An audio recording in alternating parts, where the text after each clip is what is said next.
Mario Go-Kart Build Day. Had to hide this from my son for a little bit. It's a huge box, so it's actually kind of hard to hide. Here's all the parts, and yes, there's a lot more parts than you think. Luckily, the frame comes all together, so you got the chassis, the motor all built in, so you don't need to worry about hooking up a battery or doing anything with that. It's all in that housing right there. Um, but yeah, gonna take a quick look at the instructions. Yeah, not too complicated. You don't need a whole lot of tools. They do a pretty good job of wrapping this thing up to protect it, and you got to go through there and cut a lot of the zip ties off. But first thing you really got to do is get into here, pull the seat off, pull these two screws out, and actually plug in the battery. So when they ship it, the battery's not plugged in. Pretty easy just to get in there, click it into place. Now, I like to pull out all the bolts, all the screws, everything, make sure they actually gave me everything that was supposed to come with it.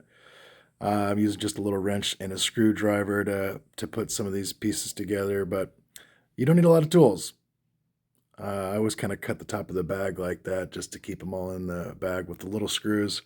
Lots of little screws to put on the body, but it's pretty simple. Once you get the front on, then you get the steering put together.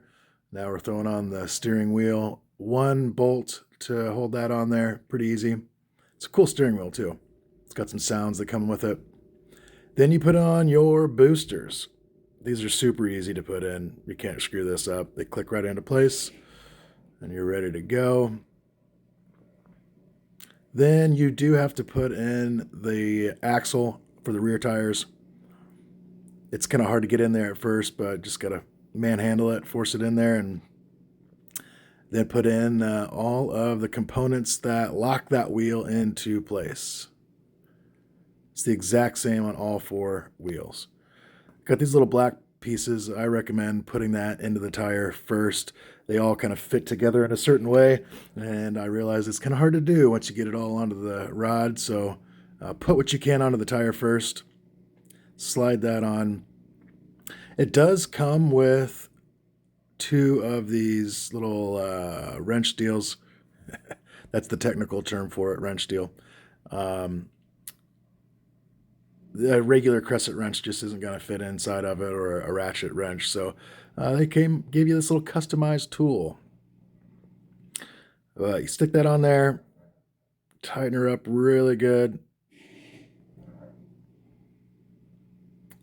Pretty much got all the pieces together. Then you do have to charge this thing for, it says about 8 hours, and you do have to charge it all the way up for the very first time before you run it. Once you get everything in there, time to put together some of the fine details, put on the hubcaps, stickers, throw that seat back on there. The seat is adjustable too. There's a couple thumb screws that go through the bottom side of it. For this build, I loved using the table. It made it so much easier so I didn't have to do the whole thing on the ground. And here's the end result. Nailed it.